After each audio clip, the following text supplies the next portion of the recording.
Саламатсыздарбы, урматтуу Факт Кежи YouTube каналынын көрүүчүлөрү. Кыргызстанда болуп жаткан маанилүү жаңылыктарды биринчилерден болуп кабардар болгуңуз келсе, каналга жазылып, видеонун алдына өзүңүздүн пикириңизди калтырып кетиңиз.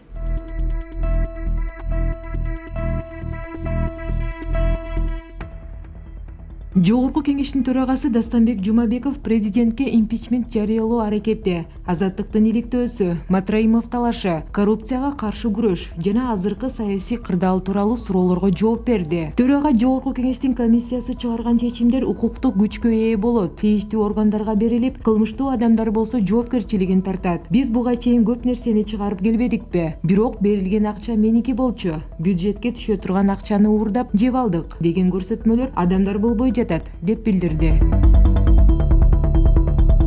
Бакыт Төрөбаев КСДПнын баары бирөөнүн акчасы менен ак үйдө отурганын жар салды. Бирок дагы болсо кыргыз саясатчысына таандык абайлоо менен алагыштуу атынан атабай Матраимовду бир адам деп тергегени баары көрдү. Мурда атын атаса куту сүйүнөт дечү. Азыр болсо атын атаса атылып же жүрөгү түшөр заман болгонун айта кетели. Бакыт Төрөбаевдин айткандары канчалык деңгээлде чын? Укук коргоочу Рита Карасартова айтып берди. Бакыт Төрөбаев бир нерсени билгени үчүн Матраимовдун акчасына келгенсиңер, деп СДПК депутаттарына кыйкырып жатат. Эгер ал мындай маалыматты так билбесе, депутаттык трибунадан чыгып айгайламак эмес. Андан көрө Бакыт Төрөбаев кимдер Матраимовдун акчасы менен келгенин ачык айтышы керек, деди Карасартова.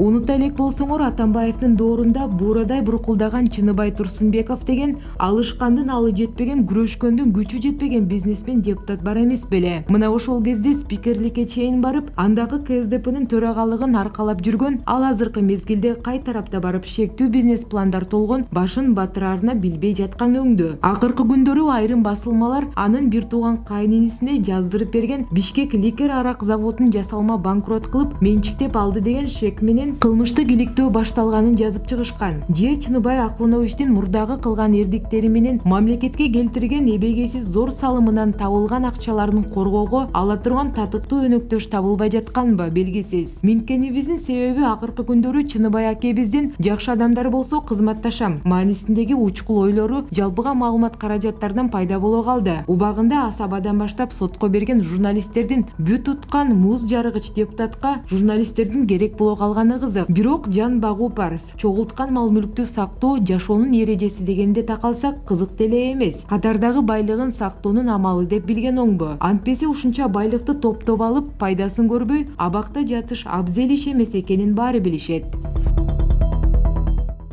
28 ноябрда мамлекеттик чек ара кызматы өз кызматкеринин үстүнөн аскер прокуратурасына арыз менен кайрылды. Бул тууралуу аталган мекеменин маалымат кызматы билдирди. Маалыматка ылайык, мамлекеттик чек ара кызматы бул тармактагы коррупция боюнча айтып чыккан кызматкер Талгат Алановдун аракетине укуктук баа бериш үчүн анын айткандарын аскер прокуратурасына жөнөткөн. Талгат Аланов мамлекеттик кызматкер болгондуктан куралдуу күчтөрдүн ички кызматынан уставын бузду. Устав боюнча Аланов алгач мекемедеги мыйзамсыз иштерди жетекчиликке же башка укук коргоо органдарына айтып кайрылышы керек болчу. Эскерте кетсек, 27 ноябрда Талгат Аланов аттуу мамлекеттик чек аранын кызматкери маалымат жыйынын уюштуруп, ал жактагы коррупциялык көрүнүштөр тууралуу айтып чыккан. Ысык Көл облусуна караштуу Каракол шаарындагы номер 4 мектепте 700 000 сомго даараткана салынат. Бул тууралуу аталган шаардын мэри Гүлназ Орозова билдирди. Анын айтымында даараткана көчөгө эле салынат. Ичинде жуунган жер болбойт. Акча мамлекеттик бюджеттен бөлүнгөн.